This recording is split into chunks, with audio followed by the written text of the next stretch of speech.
It's another fine day for some math. Unit 6, Day 1. Everybody's favorite unit. Exponential and logarithmic functions. Ooh, sounds scary. These are some of those things, those problems that you do later on when you figure out how to do them and you do them and your friend that doesn't take the course looks at it and goes, "What are you doing? What is that? I got to do that next year? Are you kidding me?" And you're like, yeah. It's just exponential and logarithmic functions, not a problem. Anyway, as the intro said, all of this information can be found at www.nkinfinity.com. My name is Mr. Krause, and in for the next, I don't know, maybe a half an hour, 45 minutes, I will be your private tutor. Sounds scary, doesn't it? All right, we're going to get started here with a short video. And the guy's British, so you know he's got to be telling the truth. You know those British guys, they just start talking, or British ladies, they just start talking and you're like, man, that makes sense. It doesn't even matter what they're saying. It just sounds good. I don't know about you. That's how I feel. Every time I see hear a British person talk, I'm like, man, that just sounds good. I don't know. So we're going to watch this short video. And you can take notes as we go through.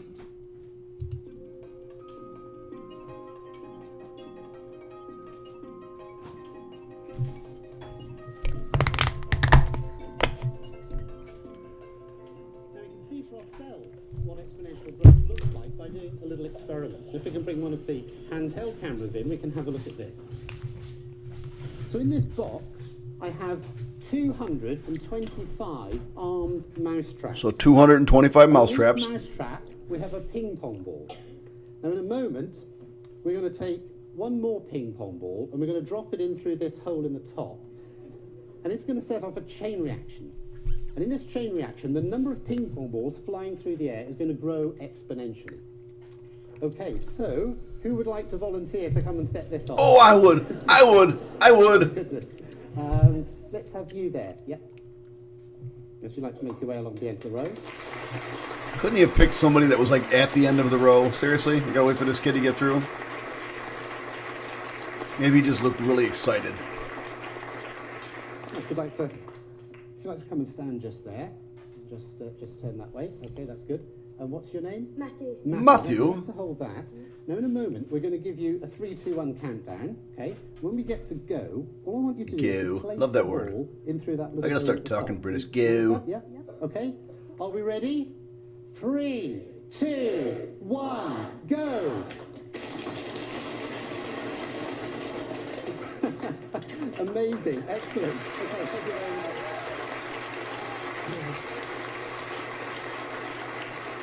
Now they're going to do it in slow motion for you guys that didn't catch that.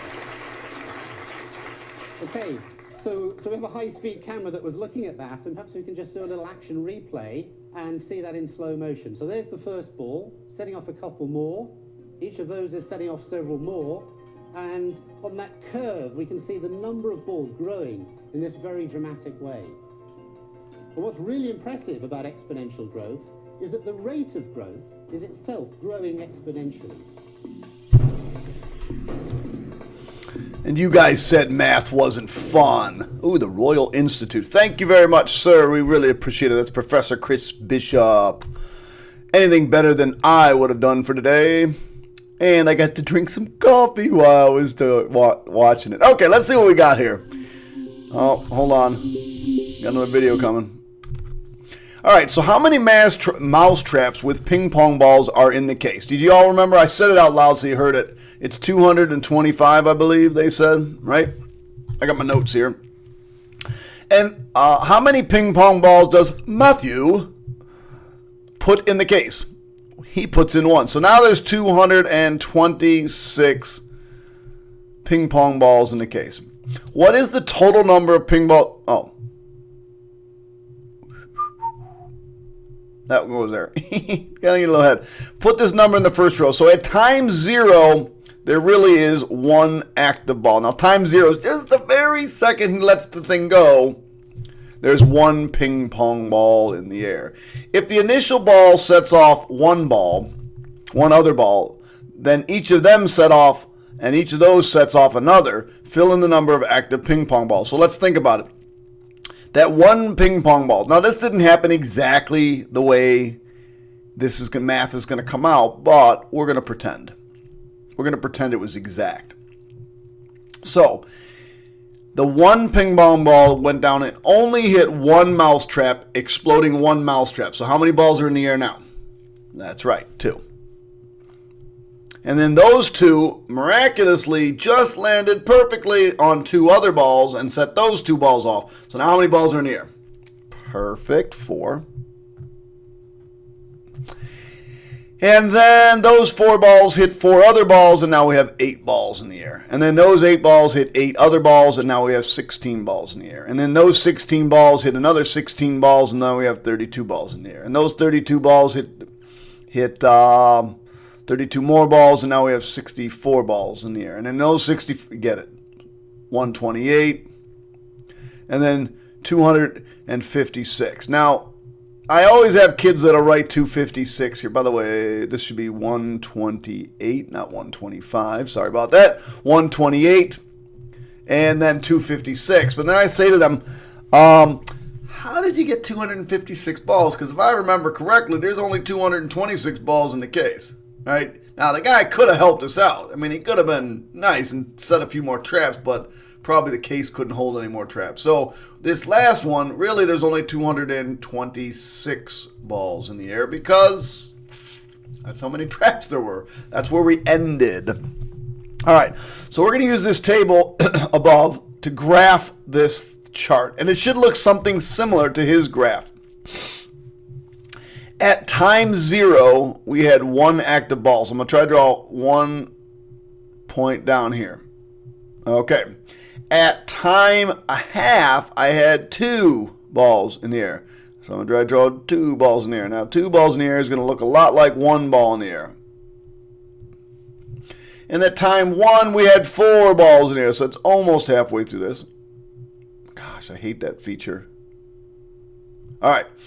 And at time 1.5 seconds, we had 8 balls in the air. So we're almost all the way up to here. And then at time 2, we had 16. Ooh, look at that. We're growing crazy now. So right now, if you were to stop right now and just take a look at this and do a regression on this, you'd think, oh, that looks pretty linear. I'll do a linear regression. So you don't really get a clear picture of what goes on. The thing about exponential growth is it grows really, really, really fast. Like, really fast. And then that's it there. And then we go to, where am I at? 2 seconds. What was I at? 16? So now at 2.5 seconds, we're at 32. So let's see, that's 30. There's 32. And then at 3 seconds, we're at 64. So let's see, that's 50. There's 60, 64, somewhere in the middle.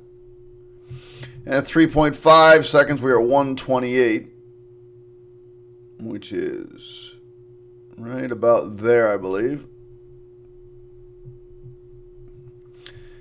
And at 4, we're at 226.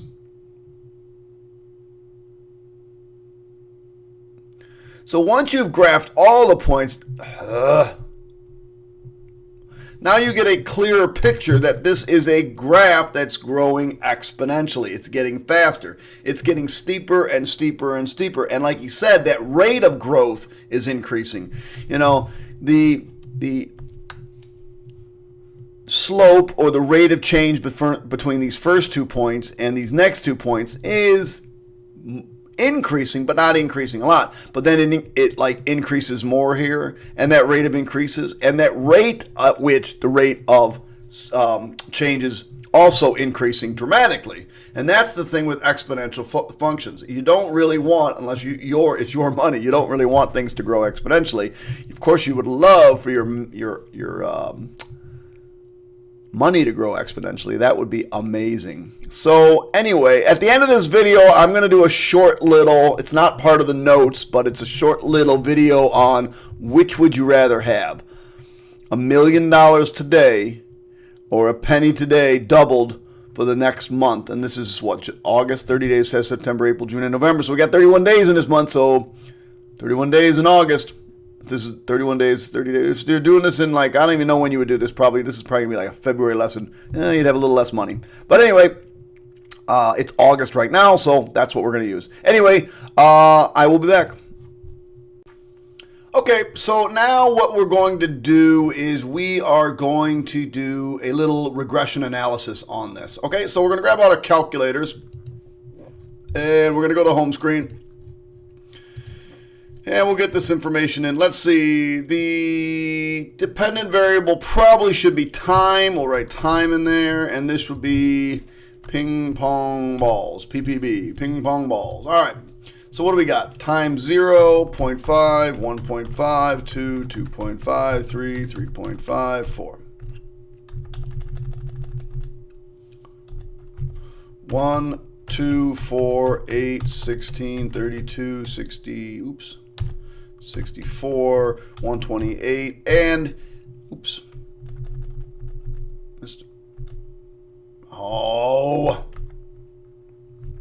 1, 1.5, 2, 2.5, 3, 3.5, and 4. And just to make this a little bit nicer, we're going to put 256 as our last one, because had there been 256 traps, that would be the model for this, and so we're just limited by the number of traps there were. So we're going to use 256. We're going to put our cursor here. We're going to go into Menu, Statistics, Stat Calculations, and we need to find, because this is exponential growth, we need to find exponential regression. It's down here at A. See it down here? Down here at A. We'll click on that. Our X list was time. Don't just pick the one that's first. They're always alphabetical here. Our X list, that's our independent variable, is time, and our dependent variable is the number of ping pong balls in the air. And we'll click OK. Now, this always gives you, I'm going to do this split screen. This always gives you the equation right here. But what it doesn't give you is the y equals. And New York State is a stickler about the fact that you understand that if I say an equation, you have to write y equals. So you should write down what A is. It doesn't oftentimes equal this nice. B is equal to 4.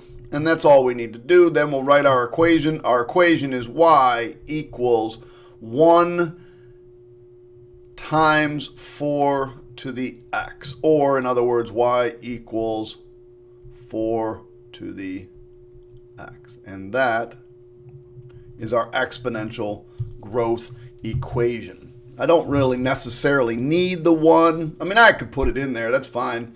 But there's the exponential growth equation for that particular model. Thank you very much, sir. We really appreciate it. So, oops. Let's keep talking about decay. All right.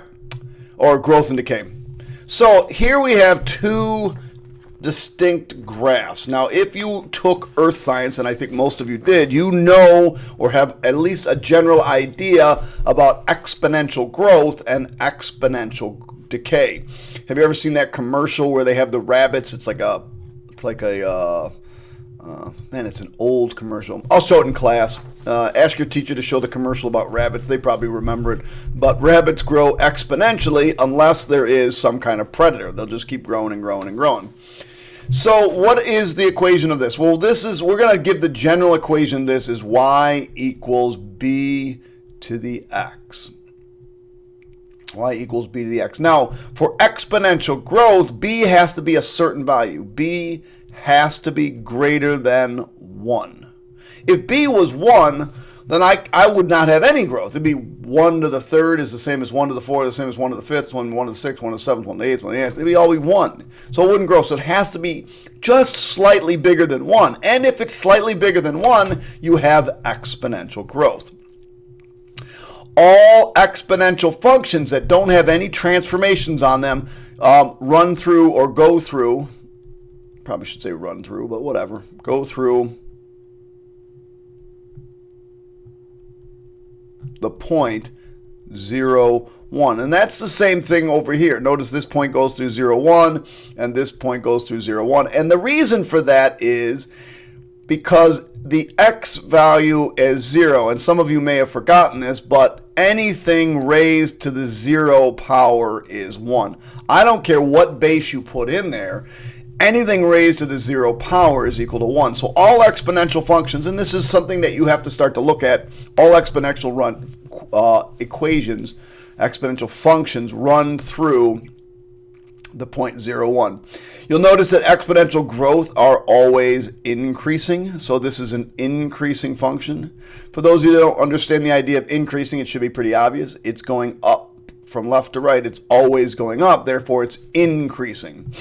What else do we want to talk about? What other characteristics? Let's talk about domain and range. Let's talk about domain. Now, as you look at this blue graph, you'll see that it looks like it goes forever and ever and ever to the right. Now, it's going to get really steep here, but it will eventually get to infinity. It'll just keep going right. So the domain is from negative infinity to positive infinity. And the range, and I hope you can see this line right here, the x-axis, is called an asymptote. We're going to talk about that in a second. This graph gets really, really, really, really, really, really, really close to 0, but it will never, ever, ever reach 0. So the range is parentheses 0 to positive infinity. It'll never reach 0. An asymptote. A-S-Y-M-P-T-O-T-E.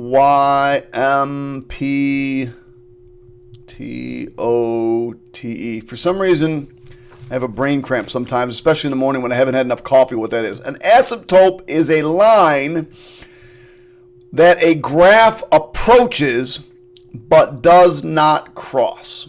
It's a line that a graph approaches but does not cross. And in this case, the asymptote is the x-axis. Now, it looks down here, in this area down here, and you say, hey, it touches it, it touches it, touches it. It really doesn't. I mean, if I was to take my computer and just like really just go really in there, I mean, it might be 1/1,000,000th down there, but it still never touches it. So the asymptote is the line y equals 0. That's the x-axis.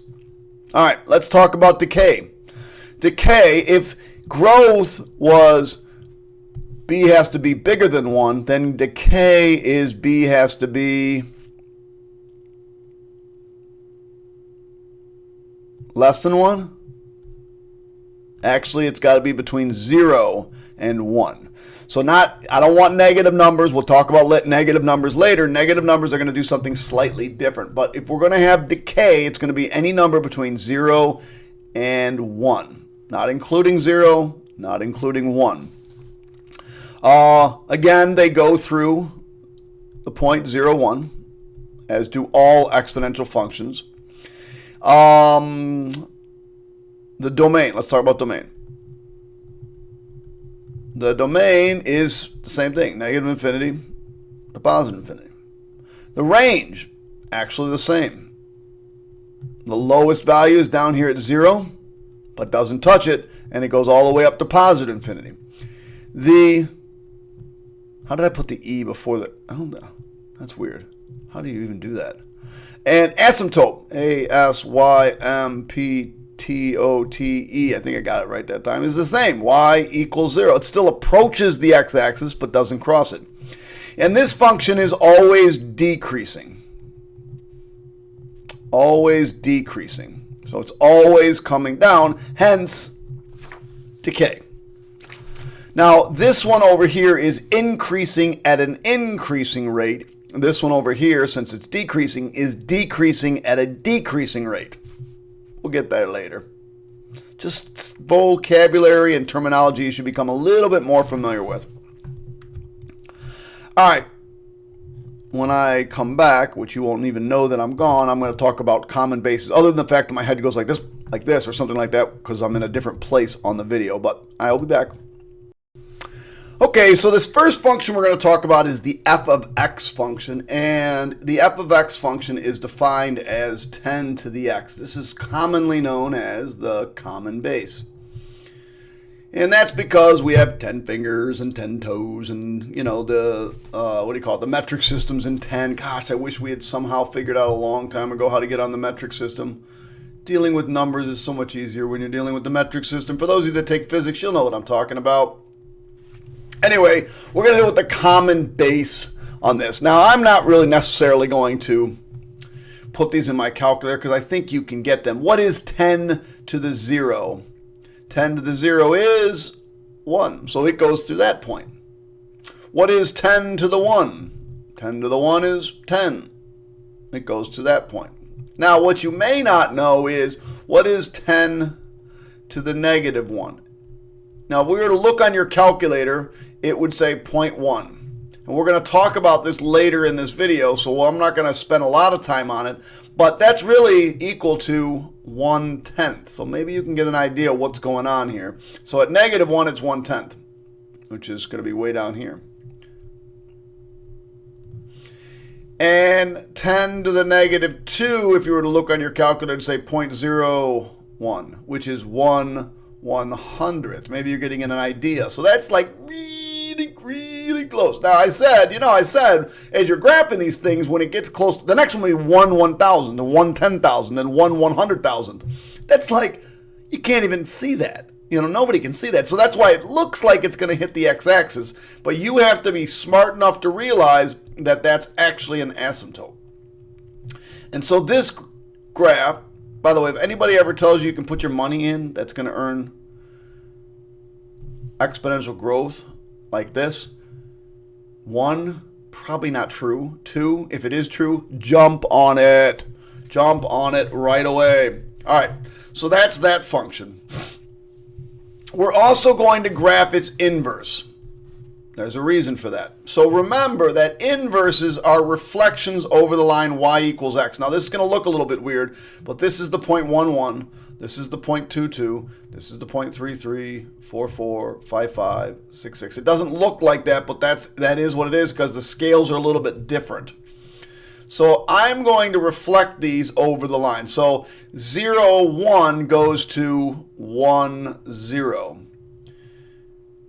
Negative 1, 1/10 goes to 1/10, negative 1. Negative 2, 1/100 goes to 1/100, negative 2. Oh, I shouldn't be doing these in blue. Let me do these in black. I'll do these in black. By the way, if anybody wonders why I always pick black and red, why I always wear black, by the way, I really want a blue one of these. That's my next thing. I'm going to get a blue one. But it's because Hilton's colors are black and red, and I've been teaching for 20 years in Hilton, so therefore everything I own is black and red. You know, your teachers probably all have the same issue. And then finally, we have one other point. This is the point 110. And if you remember correctly, when we find inverses, we just switch the x and y. So it's going to be 10, 1. So this function, oh my gosh, it's so hard to do. All right, I think I erased that.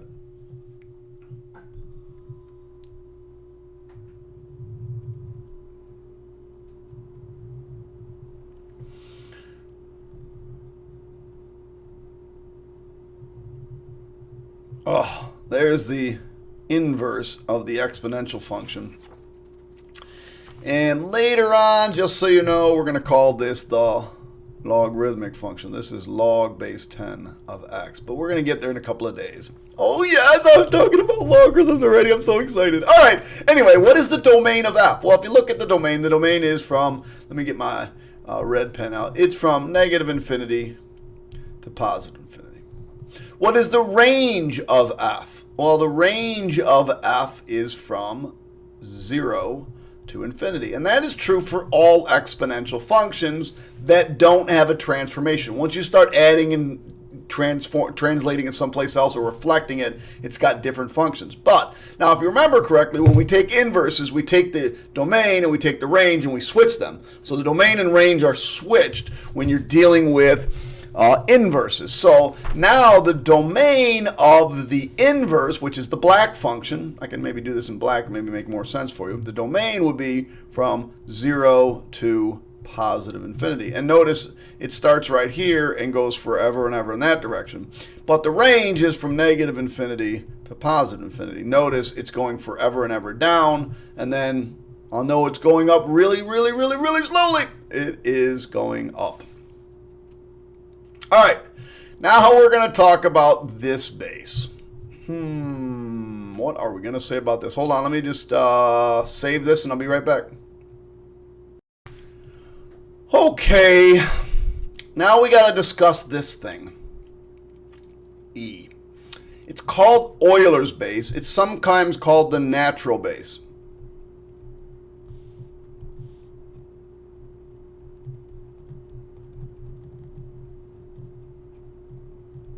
And the reason it's called the natural base is many things in society, in the world today that we live in, have this as its exponential growth. What is E? Now, you're not going to have to memorize this, but you can impress your neighbors and friends to know that E, we'll just raise it to the 1th power. It's right there, right over there next to the 10. E to the 1. There's the common base, and this is the natural base, or the exponential base. E, and E is, well, all I remember is like 2.71 something. Oh, yeah, 2.71828. So E is equal to 2.71828. That 1828. Now, are you ever going to need to know that fact? Yes. If you get on Jeopardy, be like, dude, what's Euler's base? And what is its magnitude to like 5 decimals? Be like, bam! 2.71828, Alex. Oh, excuse me. What is 2.71828 Euler's base? You're like, Final Jeopardy question. You just made yourself a lot of money. And I helped send some my way. Just kidding. Enjoy your life. Anyway, the exponential function has a base of 2. Now notice this is bigger than 1. This is bigger than 1. And because it's bigger than 1, that's exponential growth. But, like everything, all exponential functions go to the point 0, 1. Now this one, when I get out to 1, 2.7 to the 1 is, well, you guessed it, 2.7. So we're going to put about there. Oh my gosh. Now 2.7 to the 2, I put that at 1.5. That's embarrassing. 2.7 to the 1 is right here. Now 2.7 to the 2, you'll notice that's slightly less than 3. So when I get out to 2, I'm going to guess it's slightly less than 9. I don't know exactly. I mean, I can go over to my calculator. I can figure it out. I can just do E raised to the 2. Look at that. Oh, it's 7.38. Maybe I should do a little bit better job there. 7.38. So it's about a little less than half here. Now, I'm guessing you're going to know that this one's going to be off our graph, 20, obviously, because now it's growing. Now, what is e to the negative 1? Let's do that. E to the negative 1 is let's go 0.4. And that's about all we know. All we need to know is it's going to approach this asymptotically. Oh, yeah, that's some cool math talk right there. Approaching the x-axis asymptotically. You know, one thing about trig or this algebra 2 course, you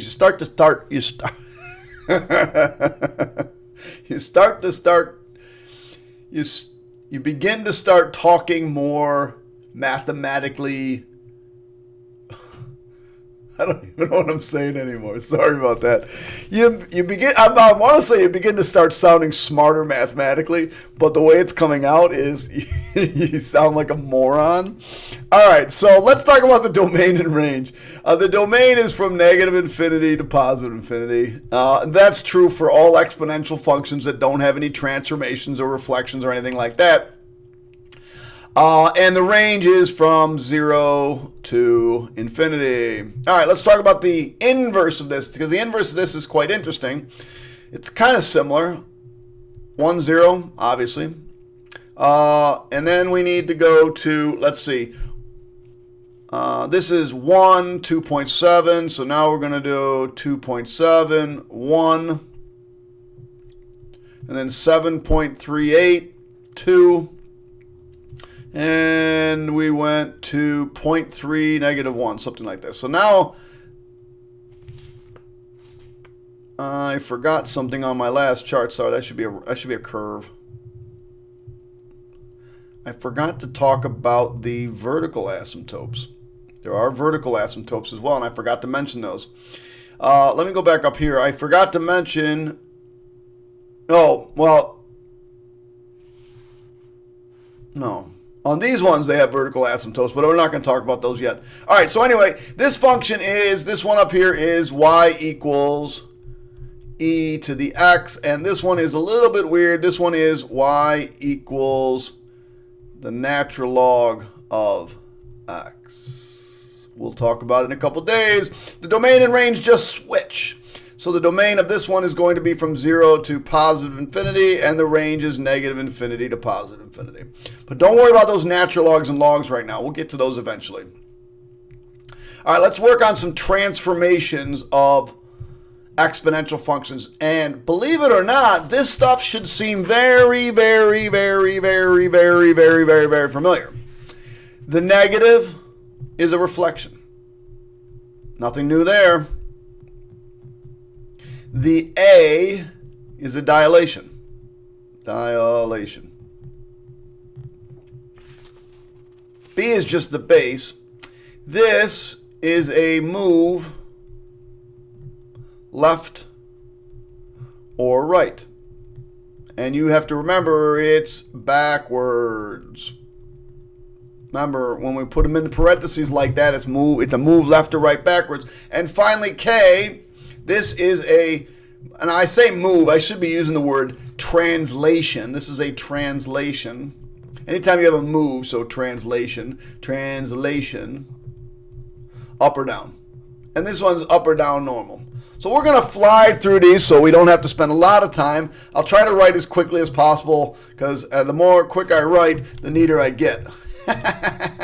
No. That's one reason Miss Newman should be doing these videos, because her handwriting is nice. Mine is not nice on this thing. I wonder how she'd do on this. Anyway, all I want to know is what the translation is and state the horizontal asymptote. Okay, and you're going to start to recognize things. So the horizontal asymptote normally is y equals 0. But since this graph, because of that +3, is a translation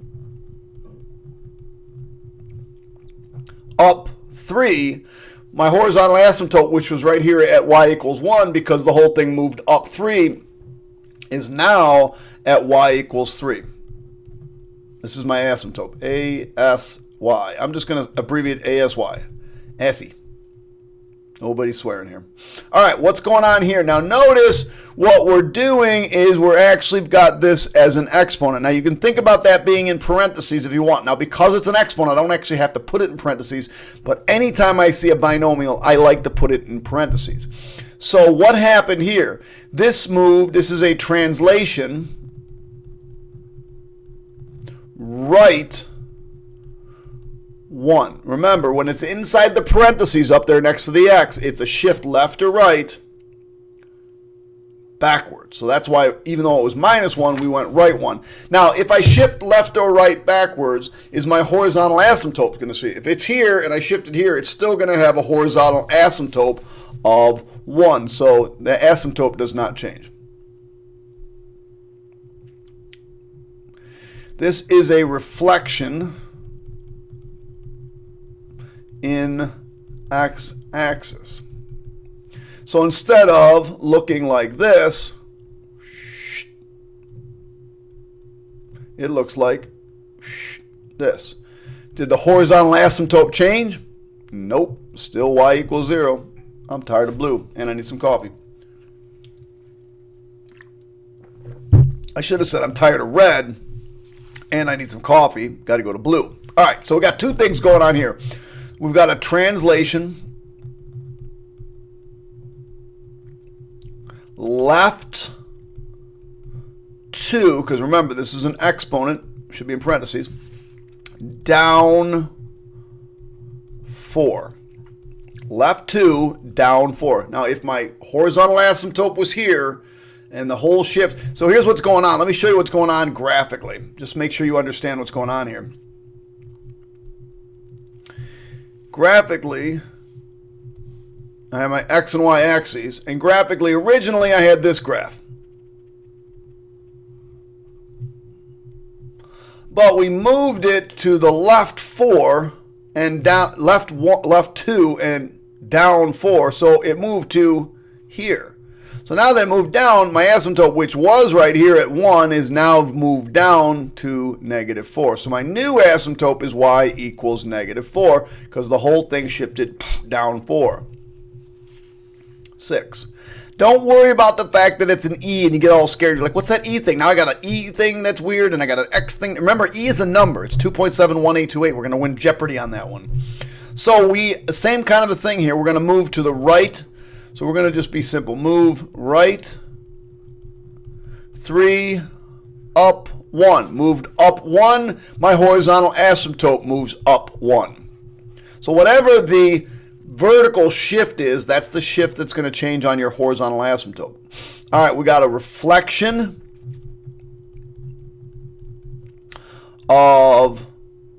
in x-axis. We also have a dilation.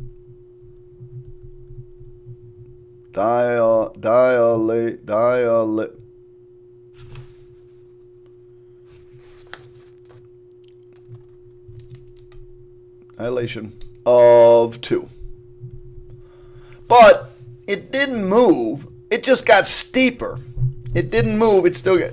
So the asymptote didn't change. If you're not going to change this thing up and down, the asymptote will remain y equals 0. Until you start adding numbers at the end, that asymptote will always stay that point. All right. So we have a reflection in the x-axis. We have a move to the right, to the left. We went left 4. We went down 3. And because we moved down, my horizontal asymptote needs to move down. So my new horizontal asymptote is y equals -3. Last one, children. We have a reflection. We have a dilation. It's dilated by 7. And we move to the right 10. But because I didn't move up or down, my horizontal asymptote didn't change. So it's y equals 0. Stays the same. All right, that page is kicked. All right, here we go. Let's keep moving. Keep grooving. I don't believe your teacher's going to get through all this stuff in one class period because there's a lot going on here. Which probably means you're going to have to do some of this at your home. And you may be at home watching the rest of this video anyway, but that's okay. There's a lot of stuff going on here, and there's a lot of things that you got to start getting a handle on, all right? And terminology, notation, what graphs look like, so on and so forth. All right, so let's see what we got here.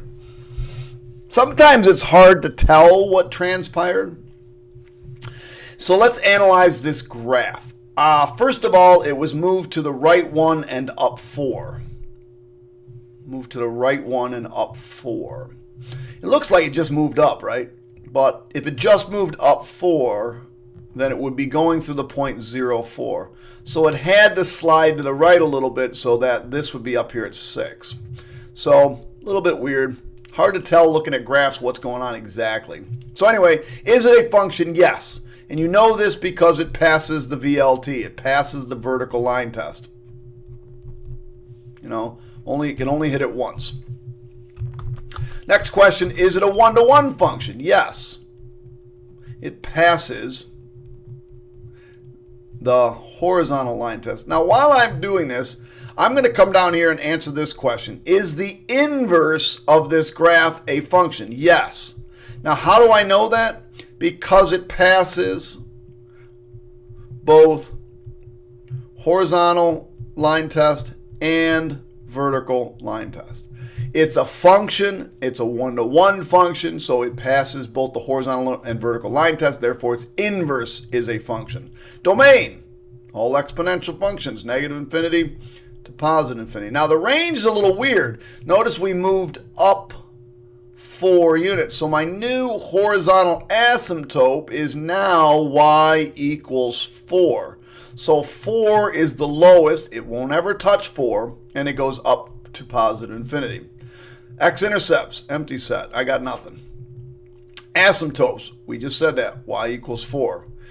Where is this graph increasing? It's not increasing. Where is this graph decreasing? It's always decreasing, so that's from negative infinity to positive infinity, because it's always going down. Where is, now this is an interesting question, I'm down here.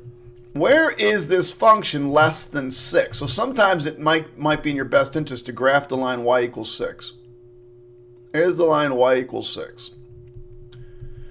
Probably should have picked a bit different color, but where is this graph less than 6? Well, it's less than 6 starting here and going in this direction. So for what x values is this less than 6? For x is greater than 0. Or you can do 0 to infinity. It doesn't matter which one you pick. Either one is acceptable. Does this graph represent exponential growth or decay? Now that should be really, really obvious. It's coming down, so clearly it is decay. And then what is the average rate of change? Almost this one, from 0 to 4. So let me get rid of all this stuff. So average rate of change, I know we haven't talked about this in a couple of days or months or weeks or whatever. So the average rate of change, AROC, is equal to, now you have to remember this, it's equal to f of 4 minus f of 0 all over 4 minus 0. Well, the denominator is easy, it's just 0. But I need to know what f of 4 is. F of 4, no idea what f of 4 is. No idea. So I'm going to have to go do this on my calculator. We're going to have to do something on the calculator because I don't know what f of 4 is. It's, let's see, that's 4, 3, 1/8. It's 4 and 1/8 is what it turns out to be. But if you go over to your calculator and you say, okay, let's take 4 and stow it into x.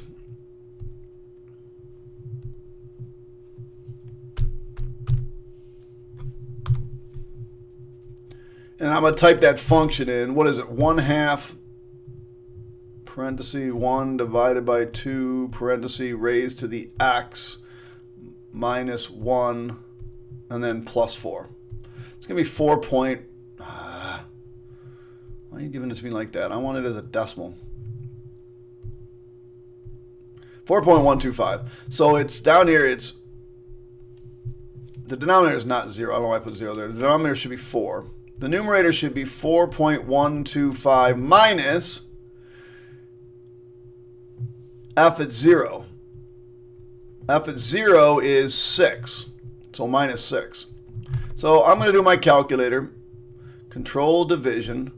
4.125 minus 6 all over 4.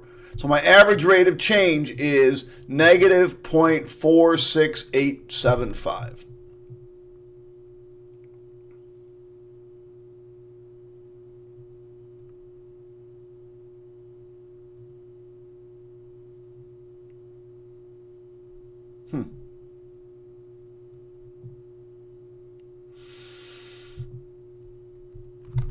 And let me do this real quick. The reason I'm hesitating, I made a mistake on my answer key. I just got to fix it real quick. So, by the way, had I used the 33/8, this would come out to be a nice little fraction, which may actually be a better thing. So if I did 33 divided by 8 minus 6, enter, and then divide by 4, I would get negative 15 over 32. So my answer is really negative 15 over 32, which is really, really, really close to negative a half, but not quite there. All right, let's talk about this one. I think I need to save. I like to save every few minutes. All right, so next question, is this a function? Does this pass the horizontal line test? Now, the vertical line test. The only place you'd have an issue is probably right about here. I switch colors. It's probably right about here, but notice it goes through this one. It does not hit this point and hits this point. So that's the only place where you'd have an issue. So yes, this is in fact a function. Is it a one-to-one function? No, it fails the horizontal line test in about 1 billion places. All of these places it fails. So is it a one-to-one function? No. So therefore, it doesn't have an inverse. Its inverse is not a function. The domain's a little bit weird. The smallest number is out here. That's at -10. And then it's all the numbers up to -4. And then when it gets down to -4, it comes down here. And then it's all these numbers until I get to 2. So all the way to 2 and including 2. The range. Let's see. The range is, believe it or not, it starts at 0. It looks like it starts at 0. Doesn't quite start at 0, does it? Now, you're not going to know this. The way it looks right now, the way it's graphed right now, I would say it's from 0 to, and it looks like maybe 7.5. But because this is an exponential function, and until I looked down here and saw that this is the e to the x function, so that's really not 7.5, by the way, it's 7.38 or something like that. You would really have to use a bracket here, or parenthesis here. All right, and 7.5 is not completely accurate since this is the e to the x function. To be a little bit more completely accurate, what am I doing? We need to go to the calculator and go e squared, and it's really 7.38. So that's kind of a difficult one. Let's go 7.38. And we'll just put a bracket there, something like that. Okay, what is my asymptote? My asymptote is still the y-axis, or the x-axis. Well, actually, wait a second. What am I talking about? Because I strictly define this thing to stop here, it doesn't have an asymptote. So this is not even applicable, because the asymptote is where it approaches but never comes close, hits. But this isn't approaching anything, it just stops. So there it is.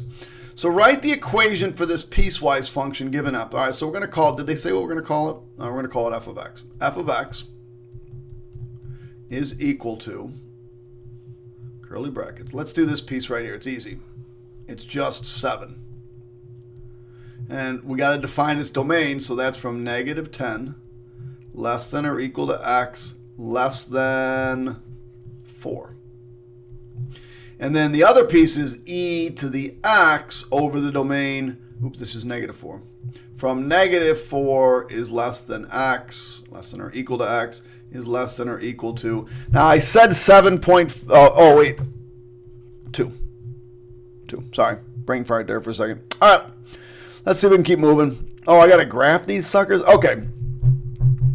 So let's see here. X squared plus 2x plus 4.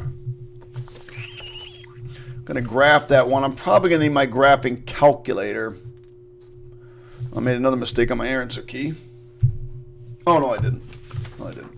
I know the y. I'm just going to do this without the graphing calculator just for fun. If I have to plug in 0, if I plug in 0 to this, I'm going to get out 4, but it can't be 4. So I'm going to do this. Actually, maybe I am going to need my graph. What happens if I put -1 in there? -1 squared is 1. 1 minus 2 is, what's 1 minus 2? -1. -1 plus 4 is 3. So that's going to go through here. That's I think that's the vertex. And then we'll have a point here, because that's got to be the same as that one. And then if I plug in -3, let's see. What happens if I do plug in -3? -3 squared is 9. 9 minus 6 is 3, and it's 7.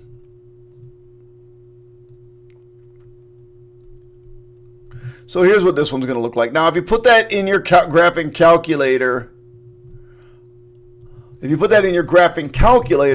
and you just looked at the table, those would be the tables you pick. All you do is come over here, you go into graph mode, you type in, I should have probably just done this, x squared plus 2x plus 4, hit enter, go to Control T, and then I only want the ones that are less than 0. So there's 0, 4. Ooh, stop.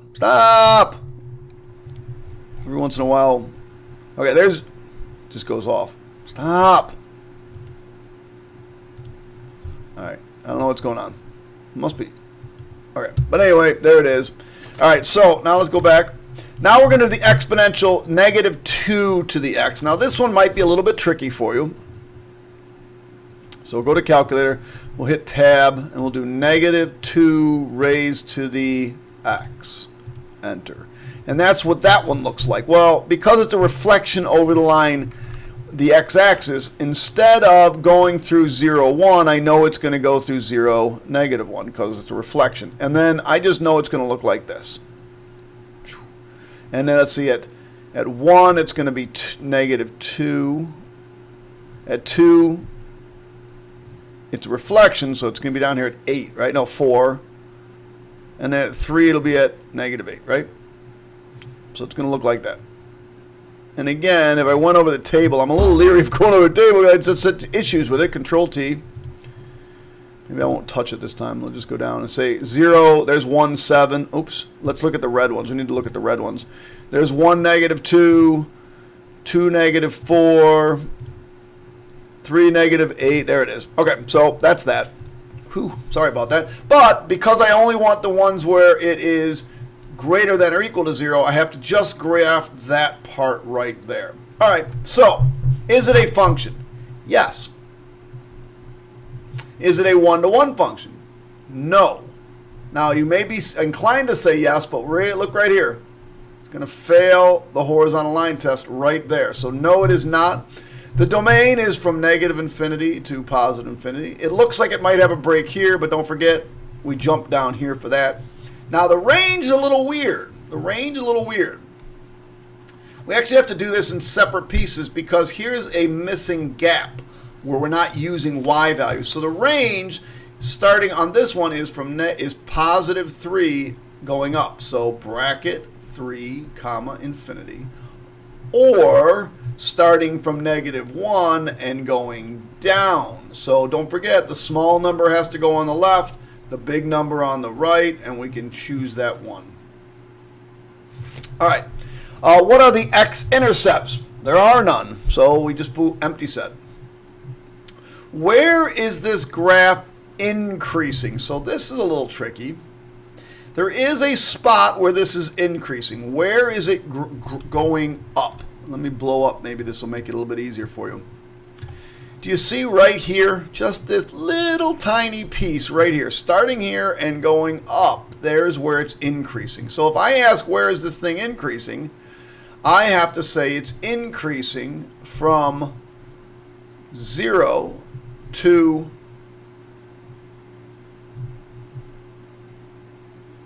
from -1 to 0. But at -1, it's not increasing. So -1 is like that turning point to 0, and we can't include 0. So from -1 to 0. Where is this graph decreasing? So it's decreasing from all the way to -infinity, all the way till I get to here. It's decreasing. And then starting here, from here down, it's also decreasing. So where is this thing decreasing? That's got a conjunction. It's from -infinity all the way up to -1. It's decreasing. Union. Now, since we're going to include all of this, you got to do the small number first. So that's okay. But it's increase. We're using x values. Don't forget, we're using x values for this. So that's from 0 bracket to positive infinity. So let me reverse out of this. So remember, when we're talking about increasing, we're talking about the x value. So it's increasing, or it's decreasing from 0 all the way going to the right, increasing. All right, we got one last to do. Oh, wait, hold on. Where is this thing less than 0? It's less than 0 from 0. Where is it less than 0? Again, we're looking for x values. So from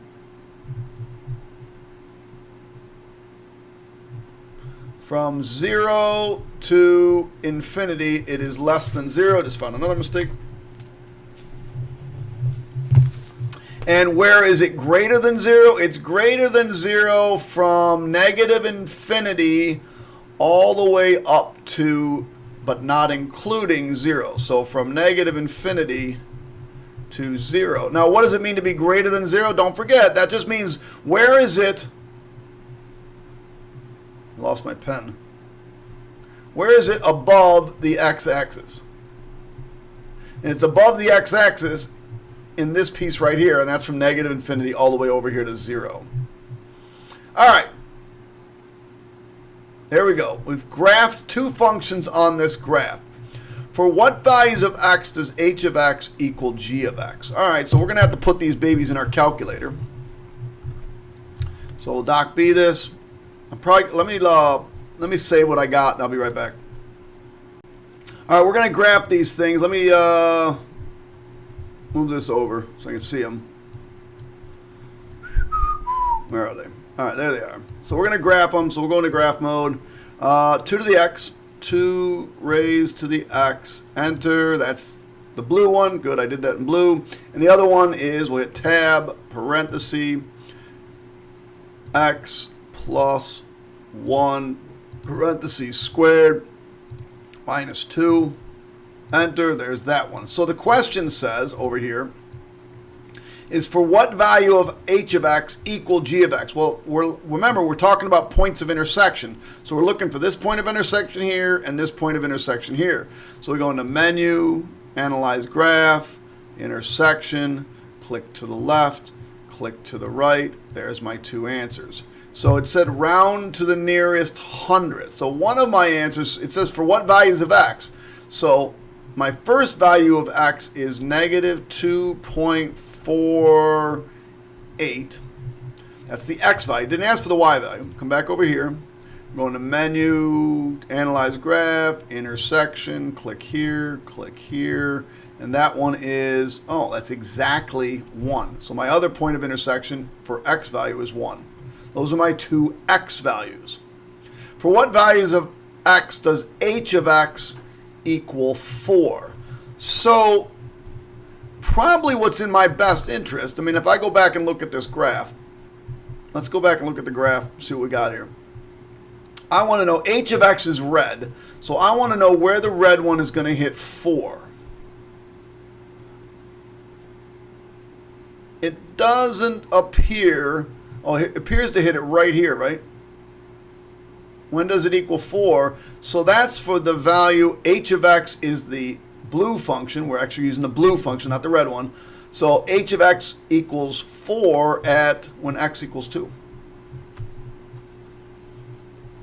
Okay, so this one's asking when is h of x greater than g of x? Now, h of x is the blue function. So if I look at the blue function, I know they're equal here. I know they're equal here. I want to know when is the, and it might be in your best interest to say, when is blue above red? So when is blue greater than or above red? And it should be pretty simple. It's right here. So in between those two spots, blue is above red. So my answer would be from negative 2.48 to 1, not including either of those. All right, moving on. Oh, when does h of x minus m of x equal 2? And what they're basically saying is, when is blue above red by 2 units? When are they 2 units separated? And you'll see right here, this is right here, this point and this point. They're 2 units away from each other. So at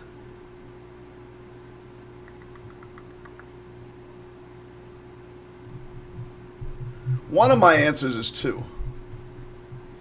Now, I don't see, it looks like there's going to be an answer in here somewhere as well. And there'll be an answer, it looks like right here. But it's not quite 2. It's not quite 2. There is going to be a value here where it's 2, but I should have said, what is the one nice value where x is equal to 2? Or what? Give me one. I should say, give me one value. I'm probably going to change those directions. Give me one value where h of x minus m of x is equal to 2, because there is another value somewhere in here. Somewhere in this range there's another value, and somewhere in this value ranges and other values. So I may change that question. All right, so we're on our last question. We have to do slope, and we're doing average rate of change from the interval from 0 to 2. So let's do blue function, since I have the blue function in my hand, and that would be, the blue function is the h function. So we're going to do h of 2 minus h of 0 all over 2 minus 0. Let's see. What is h of 2? H of 2 is 4 minus h of 0 is 1. So that's 4 minus 1 all over 2 minus 0. So that's 3/2. So the exponential function h of x has a average rate of change over that interval of 3/2, 1.5. So let's try g of x. We're going to do g of 2 minus g of 0. G, I'm going to be glad when this is over, all over 2 minus 0. So let's see. G of 2, ooh, that's way up here. G of 2 looks like it's 7. So g of 2 is 7 minus g of 0 is down here, that's negative 1, all over 2 minus 0. So that's 7 minus 1, which is 8, over 2, which is 4. So clearly g of x has a higher rate of change because 4 is larger than 3/2. So there we go, kids. That's it. We're done.